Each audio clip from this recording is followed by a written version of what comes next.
कि इस देश में मेजॉरिटी कम्युनिटी के वोट को कैसे हासिल किया जाए, उसका कॉम्पिटिटिव हिंदुत्व हो रहा है। और मैं इस देश के मुसलमानों से अपील कर रहा हूं कि आप लोग देखिए, खास तौर से मुसलमानों से अब मैं ये गुजारिश कर रहा हूं कि देखिए आप ही के सामने हो रहा है ना, और इसका जिम्मेदार मैं नहीं हूं।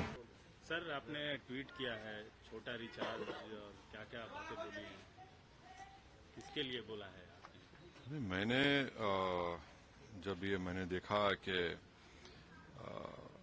दिल्ली के मुख्यमंत्री और उनकी सरकार ये तय की है कि हर ट्यूसडे को वो सुरेंद्र का किताब पढ़वाएंगे, हनुमान चालीसा पढ़वाएंगे, तो उस पर मैंने ये किया है कि भाई आप लोग बीजेपी से क्या डिफरेंट है।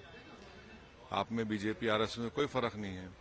आप इनका हिपोक्रेसी देखिए कि कोई कह रहा है कि मैं सरयू नदी में चले जाऊंगा, कोई कह रहा है कि राष्ट्रपति को नासिक आया जाए, कोई कह रहा है कि ये पाठ पढ़ाया जाएगा शिक्षा सेंटर में और जहां पर अस्पताल में पढ़ाया जाएगा।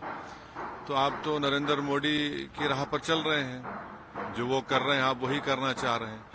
तो आप में बीजेपी आरएसएस में क्या फर्क रहा है? तो मैं फिर से कह रहा हूं कि इस देश में मेजॉरिटी कम्युनिटी के वोट को कैसे हासिल किया जाए, उसका कॉम्पिटिटिव हिंदुत्व हो रहा है। और मैं इस देश के मुसलमानों से अपील कर रहा हूं कि आप लोग देखिए, ये जो खेल हो रहा है इसमें क्या हो रहा है बताइए। कॉम्पिटिटिव हिंदुत्व की पॉलिटिक्स को अपनाया जा रहा है। अगर अभी भी इस देश के सेकुलर जहन रखने वाले हमारे हिंदू भाई और मुसलमान जो इसको नोटिस नहीं लेंगे तो फिर नुकसान किसका होगा?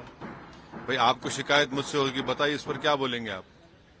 ये जो सब तमाशे किए जा रहे हैं ये क्या है? फिर बोलिए सरयू नदी को जाएंगे, कोई बोला है कि नासिक को आया जाए, कोई कहा जा रहा है कि ये पाठ पढ़ाया जाएगा, हनुमान चालीसा पढ़ाया जाएगा स्कूल्स में, अस्पतालों में। क्या हो रहा है फिर ये? क्या ये कॉम्पिटिटिव हिंदुत्व नहीं है? क्या ये मेजॉरिटी कम्युनिटी के वोट को हासिल करने की पूरी कोशिशें नहीं की जा रही हैं? फिर कहां पर सेकुलरिज्म दफन हो गया? सर, अभी राम मंदिर के दर्शन के मसले पे भी कांग्रेस पार्टी के लोग मकर संक्रांति पे दर्शन करके आए, कहे 22 तारीख को नहीं जाएंगे मकर संक्रांति को, लेकिन लोग दर्शन करके आए। नहीं, इतना जो आप जो पॉलिटिक्स ऑफ कंफ्यूजन करना चाह रहे हैं, इससे फायदा किसको हो रहा है? इससे फायदा क्या संविधान में जो सेकुलरिज्म है, प्लुरलिज्म है, डाइवर्सिटी की जो बात होती है, इक्वालिटी की, लिबर्टी की, किसको फायदा हो रहा है? आप तो वही कर रहे हैं जो मोदी चाह रहे हैं। अब बताइए फर्क क्या है फिर? यही तो हमारी शिकायत रही है, यही तो हम लड़ रहे हैं, और इसीलिए हम पर इल्जाम लगा दिया जाता है। भाई आप सरयू नदी को जाएंगे, कोई कहता है वहां नहीं जाएंगे, कोई राष्ट्रपति कह रहा है कि नासिक आ जाइए, कोई कह रहा है कि दिल्ली के स्कूल अस्पतालों में हम हनुमान चालीसा और ये कर देंगे। तो फिर फर्क क्या बचा है आप में?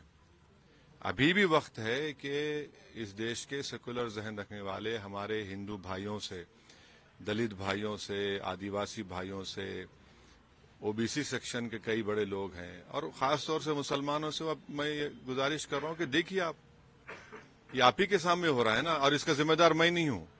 सर, राहुल गांधी एक नई यात्रा शुरू कर रहे हैं, उस पर चलिए वो निकले हैं तो अब देखिए क्या होता है। तेलंगाना में सरकार बना ली, तेलंगाना भी आए थे, यात्रा करके गए थे। नहीं, चलिए अब देखिए, यात्रा कर रहे हैं, चलिए यात्रा की उनकी यात्रा है, उनकी पार्टी बोलेगी कितना फायदा होगा नहीं होगा, क्या होगा नहीं होगा, ये तो हमको मालूम हो जाएगा।